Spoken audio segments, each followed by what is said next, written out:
नमस्कार दोस्तों, स्वागत है आपका। और इस समय मौजूद हूँ मैं श्री रामाचार्य जी की पावन जन्मभूमि आमलखेड़ा में। मैं आज साक्षात बात करूँगा, खास बातचीत करूँगा देवेश बघेल जी से, जिन्होंने नीट 2023 की परीक्षा में 9210वीं रैंक लाकर कहीं न कहीं आमलखेड़ा का ही नहीं बल्कि पूरे आगरा जिले का नाम रोशन किया है। किसान परिवार से आने वाले देवेश बघेल ने वो परचम लहराया है कि यहाँ पर बधाई देने वालों का तांता लगा हुआ है। सीधे बात करते हैं देवेश बघेल जी से और जानते हैं कि आखिरकार इस सफलता को पाने के लिए इनकी किस तरीके से मेहनत की इन्होंने। देवेश बघेल जी, हमारे चैनल में पहले तो बहुत-बहुत स्वागत है आपका। बहुत-बहुत धन्यवाद जी आपका मुझे चैनल पर लाने के लिए। जी। देवेश बघेल जी, सबसे पहले हमारे दर्शक हैं वो परिचय जानना चाहते हैं। कौन-सा गाँव है आपका? क्या पिताजी का नाम है आपका? आपका नाम क्या है?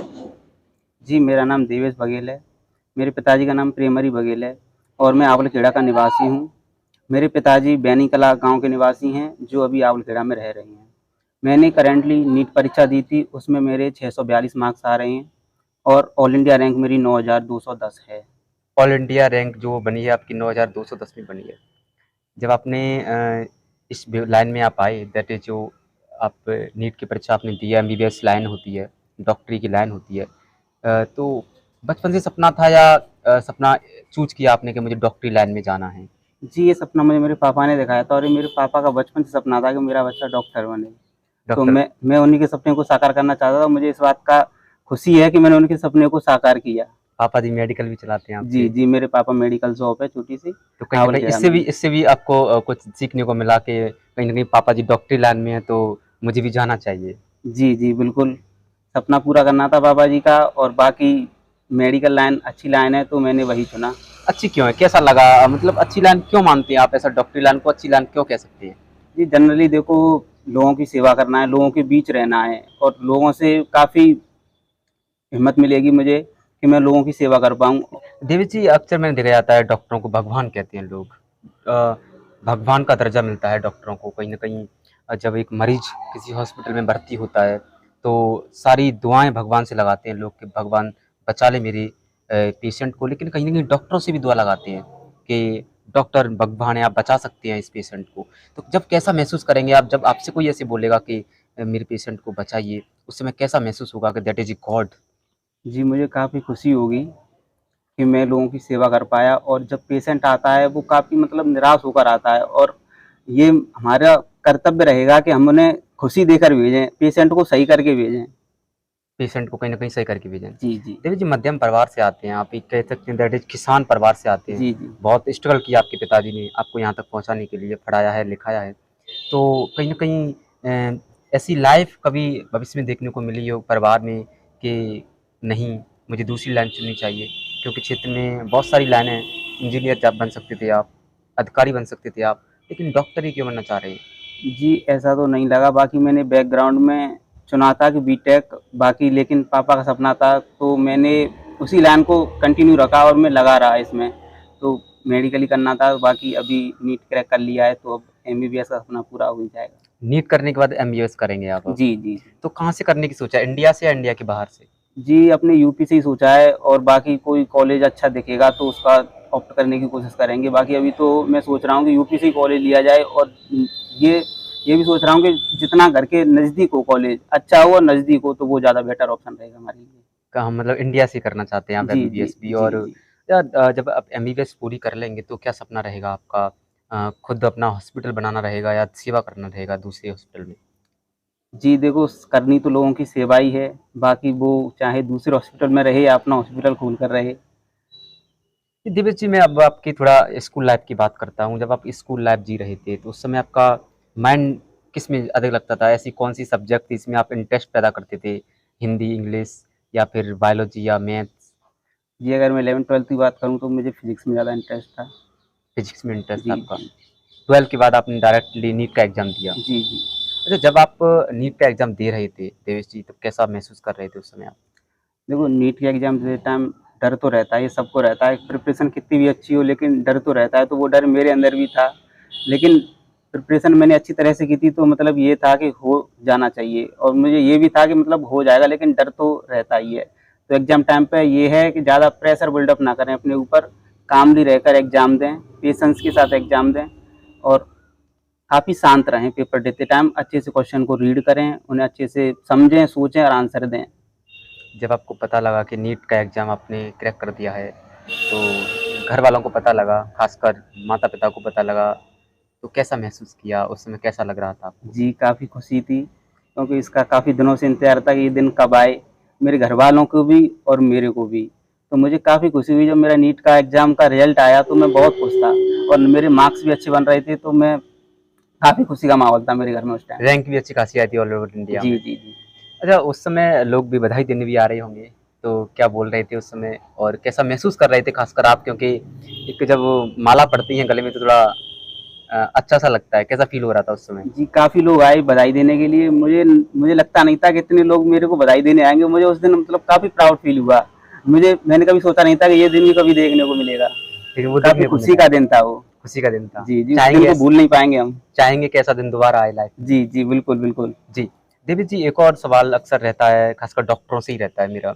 जैसे आपने देखा देश के अंदर कोरोना जैसी बहुत बड़ी बीमारी चली, लोग तहस-नहस हो गए इस बीमारी में।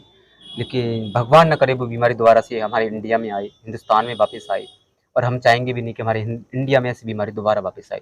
लेकिन अगर ऐसा होता है, तो जो डॉक्टरों ने 2019-20 में किया कोरोना काल में, सपोर्ट किया इंडिया को, एक वैक्सीन बनाया जिससे हमारे देश को राहत मिली और कोरोना वैक्सीन पर हमने विजय प्राप्त की।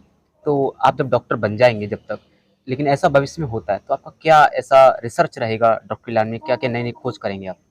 जी, सबसे पहले तो मैं ये बोलना चाहूँगा कि हमें ऐसी शिक्षा प्राप्त हो एमबीबीएस करने के टाइम हमें ऐसी फैकल्टी मिलें जिससे हमें मतलब काफ़ी अच्छी नॉलेज प्राप्त हो, जिससे हम फ्यूचर में अगर कोई ऐसी भयानक बीमारी आती है तो उसके लिए हम रिसर्च कर पाएँ, अच्छा काम कर पाएँ। मानते हैं आपके कहीं न कहीं एक भगवान होता है और एक डॉक्टर को जिस तरीके से भगवान का रूप दिया गया है, वो बखूबी तरीके से कोरोना काल में निभाया था डॉक्टरों ने। जी, मानते हैं आप? जी, मानता हूँ इस बात को मैं क्योंकि भगवान का रूप भी मानते हैं और वो उस हिसाब से अपनी सेवा भी देते हैं लोगों को। लेकिन कुछ लोग ऐसे भी हैं देवेश जी के कहीं न कहीं डॉक्टरों पर सवाल खड़े करते हैं। डॉक्टरों से कहते हैं कि डॉक्टर आजकल के हॉस्पिटल ऐसे हो गए हैं कि वहाँ पर नोचने का काम चल रहा है। लोग वहाँ पर पैसे बना रहे हैं। ऐसा मानते हैं आप? ये भी लोग तो है। देखो सब तरह के हैं, बाकी का ये मैं यही बोलना चाहूँगा कि लोगों का भी फेयर काम करना चाहिए और लोगों को लूटने की बजाय जो मतलब जेन्युइन पैसे हैं, उन्हीं में काम करना चाहिए। अच्छा देवेश जी मुझे आपसे बात करके बहुत अच्छा लगा लेकिन एक सवाल मैं पुट अप बीच में करता हूँ आपसे। आप हर समय स्माइलिंग रहते हैं, हँसते रहते हैं। क्या राज है इसका सर? जी, देखो ये मुझे भी नहीं पता लेकिन मैं पता नहीं क्यों हँसता-सा रहता हूँ, कह सकते मतलब हैं हँसमुख हूँ काफ़ी। कॉन्फिडेंस पावर है आपकी। काफ़ी हँसमुख तो हूँ मैं, ये हँसमुख तो मैं भी मानता हूँ। कॉन्फिडेंस पावर है। आपको जी। लगता है कि मैं किसी भी चीज़ को क्रैक कर सकता हूँ। जी, देखो कॉन्फिडेंस लेवल किसी भी एग्ज़ाम को क्रैक करने के बाद अपने आप आ जाता है, ये अपने आप आ जाता है ये और क्या जो चाहते होता हैं है। जो आपको विद्यार्थी देख रहे हैं, क्या कहना चाहेंगे उनसे कि कॉन्फिडेंस होना चाहिए?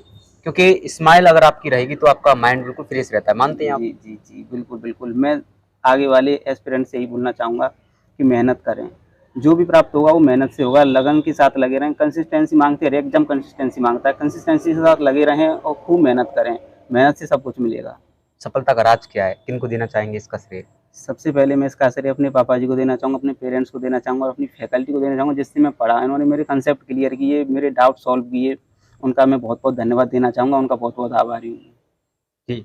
देवेश जी हमसे बात करने के लिए बहुत-बहुत धन्यवाद और कांग्रेचुलेशन कि आप डॉक्टर बनकर आए और देश के लोगों की सेवा करें। जी, आपका बहुत-बहुत धन्यवाद। जी। थैंक यू आपको बहुत-बहुत। मेरे साथ मौजूद थे देवेश बघेल जी, जो प्रॉपर आगरा के एक जिला है उसके आमलखेड़ा क्षेत्र के रहने वाले हैं और कहीं न कहीं किसान परिवार से आते हैं। इनके पिताजी एक मेडिकल शॉप चलाते हैं छोटी-सी, माता गृहिणी हैं और घर में जितने भी सदस्य हैं उन्होंने कहीं न कहीं पूरा सपोर्ट देवेश बघेल जी को किया है। देवेश बघेल ने नीट के एग्ज़ाम को क्रैक कर ये साबित कर दिया कि एक किसान परिवार का बेटा भी बहुत ऊँचाइयों तक जा सकता है। यहाँ पर मायने नहीं रखता गरीब-अमीरी का खेल, लेकिन मायने रखता है माइंड का खेल। आप देख सकते थे देवेश बघेल ने जिस तरीके से सवालों के जवाब इतने अच्छे तरीके से दिए, यहीं से आप अंदाज़ा लगा सकते हैं कि एक स्टूडेंट लाइफ में लोगों को जीतने का और एग्ज़ाम को क्रैक करने का सबसे बड़ी जो पावर होती है, वो स्माइलिंग होती है। इसलिए विद्यार्थी को कभी भी रुष्ट नहीं होना चाहिए, हमेशा हँसते-हँसते हुए एग्ज़ाम को क्रैक करना चाहिए। ये एक बहुत बड़ी पावर है, पावर मूवमेंट है। मैं जितने विद्यार्थी हमें सुन रहे हैं, उन्हें देवेश बघेल जी की बातों को सुनना चाहिए और इनसे सीख लेनी चाहिए। अगर आप भी नीट जैसे एग्ज़ाम की तैयारी कर रहे हैं तो देवेश बघेल के इस इंटरव्यू को अवश्य सुनें। क्योंकि हमें ये नहीं सोचना चाहिए कि हम एक किसान परिवार से आते हैं, हम इसको नहीं कर सकते क्योंकि हम इसके लायक नहीं हैं। लेकिन मैं मानता हूँ कि एक परिवार जो छोटा है लेकिन मध्यम है, किसान परिवार है, वो भी, उसका बेटा भी आज आईएएस, पीसीएस या मेडिकल लाइन में एमबीबीएस डॉक्टर बन सकता है। डॉक्टरों को भगवान कहा जाता है। इस पर देवेश बघेल जी ने बहुत ही सुंदर जवाब दिया कि डॉक्टरी एक समाज सेवा और जन सेवा होती है, लेकिन कुछ डॉक्टर ऐसे भी हैं जो देश में छवि खराब कर रहे हैं, पैसा वसूली के चक्कर में लोगों को लूट भी रहे हैं। लेकिन पांचों उंगलियां एक जैसी नहीं होती हैं, क्योंकि डॉक्टरों को अगर भगवान के बाद धरती पर किसी को भगवान कहा गया है तो वो डॉक्टरों को कहा गया है। और डॉक्टर भगवान इसलिए भी है, जब कोरोना काल आया था तो वास्तव में डॉक्टरों ने इस देश के जो लोग हैं उनकी सहायता की थी, और एक ऐसी बीमारी जिससे पूरा विश्व घबरा रहा था, लेकिन इंडिया ने उस पर काबू पाया और विजय प्राप्त की। तो मैं भी आप सभी विद्यार्थियों से यही कहना चाहूँगा कि जिस विषय की आप तैयारी कर रहे हैं, वो हाई स्कूल हो सकती है या इंटर हो सकती है या आपकी इंजीनियरिंग लाइन हो सकती है, आपके अधिकारी लेवल का एग्जाम हो सकता है, आप उस एग्जाम को फोकस बनाकर अपने माइंड को डाइवर्ट ना करें और देवेश बघेल से सीखें कि स्माइलिंग किस तरीके से लाई जाती है, और आप अपने एग्जाम को क्रैक कर सकते हैं। ऐसे ही इंटरव्यू देखने के लिए आप हमारे चैनल कान्हा के पन्ना से जुड़े रहें, क्योंकि हम आपको मिलवाते हैं ऐसे लोगों से जिन्होंने कहीं ना कहीं एक इंस्पायर, जो लोगों के लिए आइकॉन साबित होते हैं, उनसे कुछ सीखने का मौका हमारी ऑडियंस को मिलता है।